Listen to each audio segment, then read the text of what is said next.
Los hongos alucinógenos acaban con tu vida de una forma muy engañosa. Imagina que vas caminando por el monte con tu amigo Mike y te encuentras un puñado de hongos rojos y brillantes. Solo nos darán un mareo, le dices a tu amigo. Lo que no sabes es que esos hongos desencadenan todo tipo de reacciones impredecibles en tu cerebro. Lo primero que pasa es que la psilocibina pasa a tu torrente sanguíneo. Es la sustancia más peligrosa, pero no es lo que te mata. Necesitarías comer kilos y kilos de hongos para que la psilocibina acabe contigo. Pero entonces, ¿qué es lo que te mata? Al principio, aproximadamente 30 minutos después de consumirlos, los colores se intensifican, los patrones comienzan a moverse por las paredes, el tiempo se estira como caramelo y el sentido del yo comienza a disolverse. Te ríes con tu amigo, alucinando con todo lo que veis en el monte, pero lo peligroso es lo que viene unas 2 horas después. Empiezas a sentir náuseas, una ansiedad drástica, dolores de cabeza muy intensos,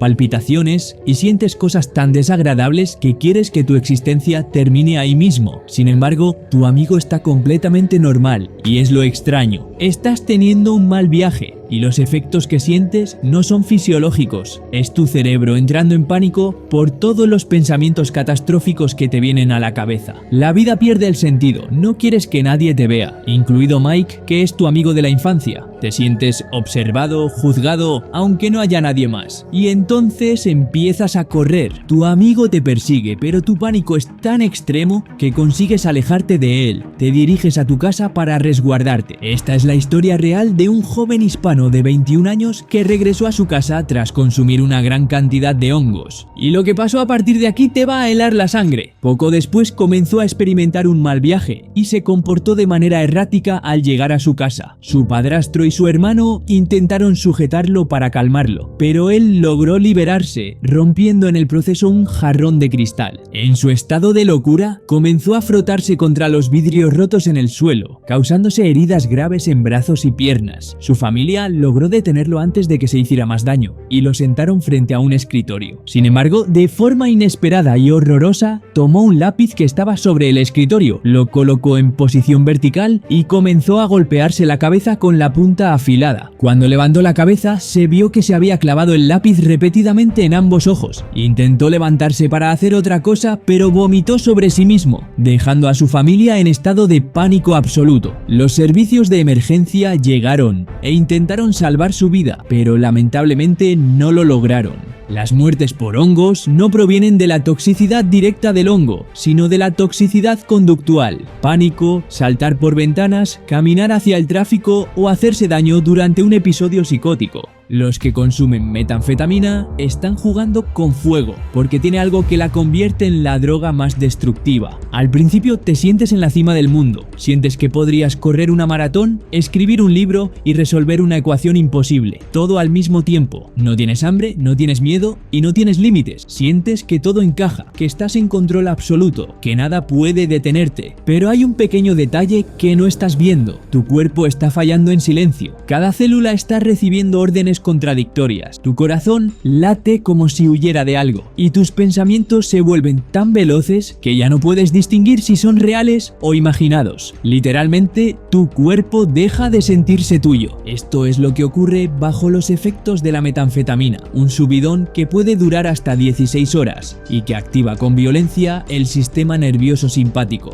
Segregas dopamina a chorros y la concentración se agudiza. Te metes en un entorno de estimulación total y cuando cruzas cierto umbral ya no estás drogado, estás poseído. El 26 de mayo, en una pista de carreras de Orlando, un grupo de testigos llamó a la policía para reportar algo que parecía una escena sacada de una pesadilla. Un hombre temblaba violentamente mientras gritaba que quería ver a su hijo. Cuando la policía llegó, el hombre no estaba a la vista, hasta que lo encontraron en un lago lleno de caimanes. Le lanzaron un chaleco salvavidas, pero lo rechazó y fue atacado por los caimanes. Increíblemente, el hombre salió del agua cubierto de heridas severas, portando unas tijeras de podar. Cargó contra los policías dentro de su coche patrulla, lo tasaron repetidas veces, pero no tuvo ningún efecto. Tenía completamente anulado el sentido del dolor, y cuando intentó alcanzar un rifle del interior del vehículo, los agentes no tuvieron más opción. Aquí es donde termina el control. Lo que pasa realmente es que la metanfetamina secuestra tu sistema de recompensa, anula tu termorregulación y te lanza a un estado de psicosis en el que todo parece tener sentido, incluso si estás siendo devorado por caimanes. Los órganos pueden literalmente cocinarse desde dentro, y cuando el cuerpo no aguanta más, la violencia se vuelve inevitable. El MDMA entra como una promesa, un comprimido pequeño, un logo grabado y la sensación inmediata de que todo encaja. Durante las primeras horas, el cuerpo aguanta, bailas sin parar, el sudor empapa la ropa, pero no importa. El cansancio no existe y el calor tampoco molesta. Lo que no se percibe es que el cuerpo está perdiendo su capacidad de regularse. La temperatura interna empieza a subir poco a poco, sin dolor y sin alarma. El cerebro sigue liberando serotonina mientras los músculos trabajan sin descanso. Cada grado extra es invisible pero acumulativo. En algunos casos, el cuerpo supera los 40 grados sin que te des cuenta. A partir de ahí, las cosas dejan de funcionar como deberían. Las proteínas comienzan a descomponerse y los órganos entran en estrés extremo. El cerebro se inflama dentro del cráneo, pero la persona sigue bailando, sonriendo, convencida de que está viviendo una de las mejores noches de su vida. Cuando el colapso llega, no siempre es inmediato. A veces ocurre en el trayecto a casa o al tumbarse en la cama, todavía con la música resonando en la cabeza. El corazón empieza a fallar, la presión cae y el sistema nervioso entra en caos. En los informes médicos, la causa suele aparecer de forma fría y técnica: hipertermia y fallo multiorgánico. Pero para quienes estaban allí, lo único inexplicable es cómo alguien puede morir en medio de una noche que parecía perfecta. La marihuana parece inofensiva porque muchísima gente la usa, pero precisamente por eso mismo tiene una característica que la vuelve muy peligrosa. A los pocos minutos de fumar todo parece ir bien, el cuerpo se afloja, la música suena mejor, los chistes son más graciosos y el hambre aparece de golpe. Te sientes tranquilo, incluso feliz. A veces hay euforia, otras ansiedad. Depende del tipo de marihuana, de cómo estés ese día y de algo mucho más importante que casi nadie tiene en cuenta: tu cerebro. El THC es tóxico, pero no hay una dosis letal conocida en humanos. Tendrías que fumar miles de porros en poco tiempo para acercarte siquiera, y eso hace que todos bajen la guardia. Fue lo que ocurrió en California durante la primavera de 2018. Una mujer sin antecedentes de violencia ni historial criminal conoció a un hombre en un parque para perros. Hablaron, conectaron y él la invitó a su apartamento. Todo fue voluntario, todo fue legal. Compartieron una pipa y comenzaron a fumar. Y de pronto, sin previo aviso, la situación cambió por completo. La mujer empezó a cambiar, su mirada se volvió errática, sus movimientos cada vez más impredecibles. Se levantaba y volvía a sentarse sin decir una palabra. Sus ojos ya no enfocaban bien. Caminaba por el apartamento como si buscara algo, como si estuviera escuchando una voz lejana. Él intentó tranquilizarla, pero era como si no pudiera oírlo. Y entonces, sin aviso ni provocación, ocurrió lo que nadie hubiera podido anticipar. Ella se levantó de forma repentina, se dirigió a la cocina,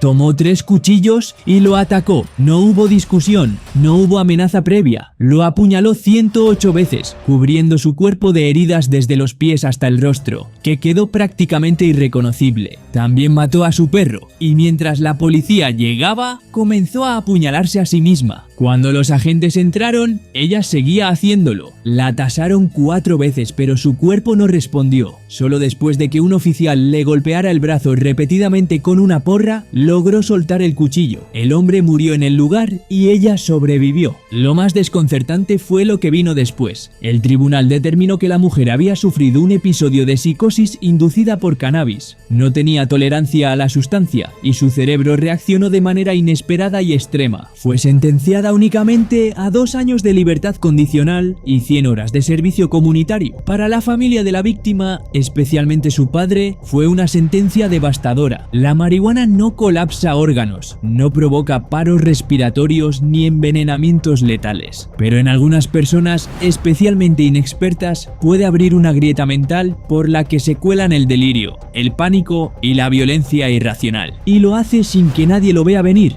El metanol entra como un error, sabe parecido al alcohol de siempre, y quien lo consume no busca colocarse de una forma distinta, busca lo mismo de siempre, emborracharse un poco, relajarse, pasar la noche. Durante las primeras horas puede aparecer un mareo leve, náuseas, una borrachera confusa, incluso más suave de lo esperado. Algunos llegan a pensar que la bebida estaba rebajada. Nadie sospecha que algo va mal porque el cuerpo no entra en pánico todavía. El problema empieza cuando el hígado hace lo que siempre hace, intenta metabolizarlo. A diferencia del alcohol común, el metanol se transforma en formaldehído y ácido fórmico. Es veneno puro circulando por la sangre. El proceso es lento pero constante. Cada minuto que pasa, el daño avanza sin que la persona lo perciba del todo. Horas después, la vista empieza a fallar. Primero es borrosa y luego aparecen manchas negras, como sombras flotando en el campo visual. Algunas personas describen la sensación como mirar a través de una niebla espesa. Otras dicen que es como si alguien estuviera bajando la intensidad de la luz del mundo. El dolor de cabeza llega después. Es una presión profunda, interna, como si algo estuviera inflamándose dentro del cráneo. Aún así, muchas personas deciden acostarse, convencidas de que dormir lo arreglará todo. Y no lo arregla. Cuando despiertan, si despiertan, la vista puede haberse ido por completo. El ácido sigue acumulándose. Los riñones empiezan a fallar. La sangre se vuelve cada vez más ácida. El cuerpo intenta compensar respirando más rápido. Es una de las maneras de protegerse. Al final, el corazón se vuelve inestable. El cerebro se inflama y los órganos empiezan a apagarse uno a uno. No hay un momento claro de ruptura, solo un deterioro progresivo, clínico,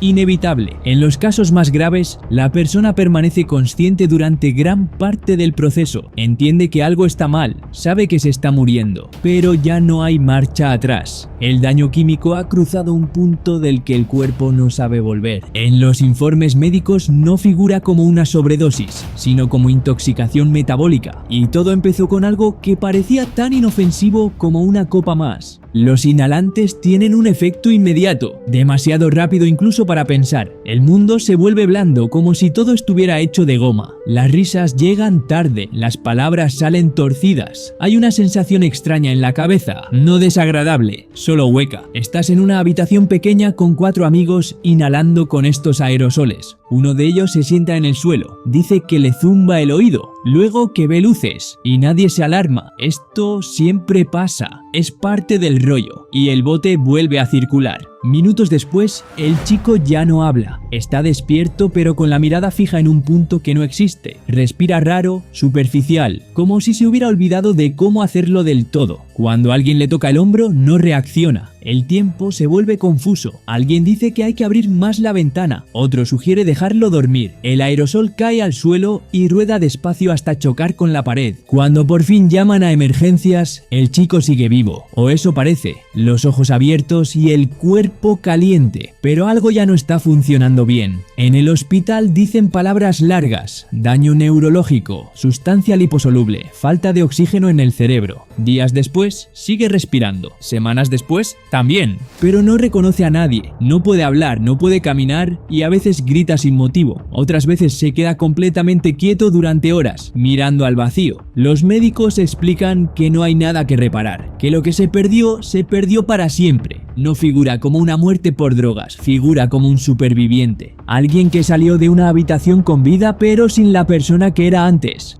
Los opioides son recetados por médicos, vienen en frascos con tu nombre, instrucciones precisas y dosis controladas. En teoría están diseñados para ayudarte a vivir con menos dolor, pero hay un detalle que no muchos conocen. Los opioides no solo bloquean el sufrimiento, también pueden apagarte a ti. Sustancias como la oxicodona, la morfina o el fentanilo activan los mismos receptores que utiliza tu cuerpo para calmarse de forma natural, solo que con una potencia muchísimo mayor. Al principio todo parece funcionar, el dolor desaparece, el cuerpo se relaja, la mente se desacelera. Incluso las emociones más densas, como la tristeza o la ansiedad, parecen disolverse en el aire. Pero justo ahí es donde comienza el verdadero peligro, porque con solo una dosis más alta de lo debido, tu sistema nervioso entra en un modo de reposo tan profundo que deja de enviar señales críticas. Durante los últimos años, este riesgo se ha multiplicado por una razón concreta: el mercado negro de pastillas falsificadas, réplicas visualmente idénticas a analgésicos legales, pero que en realidad están hechas con fentanilo, una sustancia tan potente que solo 2 miligramos, una cantidad más pequeña que un grano de sal, pueden cortar la respiración por completo. A veces el colapso es inmediato, pero lo peor es cuando se queda al límite, porque la agonía y la sensación de malestar se prolongan. Lo más alarmante es que esto puede ocurrir sin que la persona se dé cuenta. Desde afuera parece que simplemente se quedó dormida, y muchas veces eso es exactamente lo que creen quienes la encuentran, hasta que ya es demasiado tarde. Y eso fue exactamente lo que ocurrió con una joven de 19 años en California. Había comprado una pastilla que creyó segura, no tenía antecedentes, no era adicta, solo buscaba aliviar su dolor. La encontraron en el sofá, con la televisión aún encendida y el café caliente. Parecía dormida, pero no lo estaba. La DMT es una potente droga alucinógena que se encuentra en ciertas plantas. Induce experiencias psicodélicas intensas y de corta duración. La DMT suele asociarse a experiencias espirituales o místicas, y su consumo es relativamente raro, ya que es comúnmente conocida como una de las experiencias psicodélicas más fuertes, si no es la más fuerte conocida por el hombre, y probablemente debería evitarse debido a los posibles efectos desconocidos que seguramente cause en la mente del usuario. Pero hay algo que casi nadie te dice, y es justo donde todo empieza a torcerse. Porque al principio no se siente como una droga, se siente como si hubieras desbloqueado algo prohibido. En cuestión de segundos tu realidad se rompe, el entorno se pliega sobre sí mismo, aparecen patrones imposibles y de repente tienes la sensación de que estás entrando en otro lugar. Un lugar que, extrañamente, te resulta familiar. Y aquí viene lo inquietante, no sientes que lo estés imaginando, sientes que ese lugar siempre ha estado ahí esperando. Tu cuerpo sigue sentado donde estabas, pero tú ya no estás dentro. Y mientras tu mente intenta procesarlo, algo empieza a fallar. Tu percepción del tiempo colapsa. Lo que para los demás son 5 minutos, para ti pueden sentirse como horas, o como una eternidad completa. Y en ese estado cualquier pensamiento, por pequeño que sea, se amplifica hasta volverse incontrolable. Si aparece miedo, no puedes escapar de él. Pero eso no es lo más peligroso, porque mientras tú estás en otro sitio, tu cuerpo sigue aquí, funcionando en piloto automático. Tu ritmo cardíaco se dispara, la presión arterial sube bruscamente y tu sistema nervioso entra en un estado de sobrecarga total. No hay control, no hay regulación y lo más crítico, no hay conciencia de lo que está pasando. Y cuando cruzas cierto punto, ya no estás teniendo una experiencia. Estás completamente desconectado de la realidad. Se han documentado casos de personas que, bajo DMT, han salido corriendo sin ningún tipo de conciencia del entorno. Algunos han saltado desde alturas y otros han entrado en carreteras sin mirar, convencidos de que nada de eso era real, porque para ellos no lo era. Aquí es donde todo se vuelve realmente peligroso. La DMT puede inducir un estado de disociación tan profundo que elimina cualquier mecanismo de autoprotección. No sientes riesgo, no interpretas peligro, y cualquier impulso puede convertirse en acción inmediata. Y mientras tanto, tu cerebro está siendo inundado por una actividad eléctrica caótica, alterando por completo la forma en la que procesa la realidad. Algunas investigaciones sugieren que este estado se parece sorprendentemente a lo que ocurre durante experiencias cercanas a la muerte. Pero hay una diferencia clave. Aquí no hay control médico, no hay supervisión y no hay forma de detenerlo una vez empieza. Y cuando el cuerpo no puede sostener ese nivel de estrés, ya sea por un fallo cardiovascular, un accidente o una reacción extrema del sistema nervioso, el desenlace fatal depende de cuánto aguante tu organismo. Sobredosis y canibalismo inducido por hongos. En otro caso impactante relacionado con los hongos, un luchador de artes marciales de 26 años y su compañero de entrenamiento consumieron una cantidad masiva de psilocibina. Al principio todo parecía normal, hasta que entraron en una paranoia extrema. Estaban convencidos de que el mundo estaba por terminar y que estaban librando una batalla entre Dios y el diablo. Lucharon violentamente entre ellos hasta que un amigo entró al apartamento y encontró una escena dantesca. El luchador estaba completamente desnudo en la cocina, cocinando el corazón de su amigo. El cuerpo de la víctima estaba en el sofá, sin rostro, sin lengua y sin corazón. La autopsia reveló que estaba vivo cuando le arrancaron el pecho y el corazón. El luchador fue condenado a 47 años de prisión. Este caso contrastó fuertemente con el anterior, donde una mujer fue exonerada por psicosis inducida por drogas. En este caso, el tribunal ignoró su estado mental alterado y lo juzgó con severidad. No olvidéis apoyar este tipo de contenido suscribiéndoos y viendo este otro vídeo muy curioso que os encantará.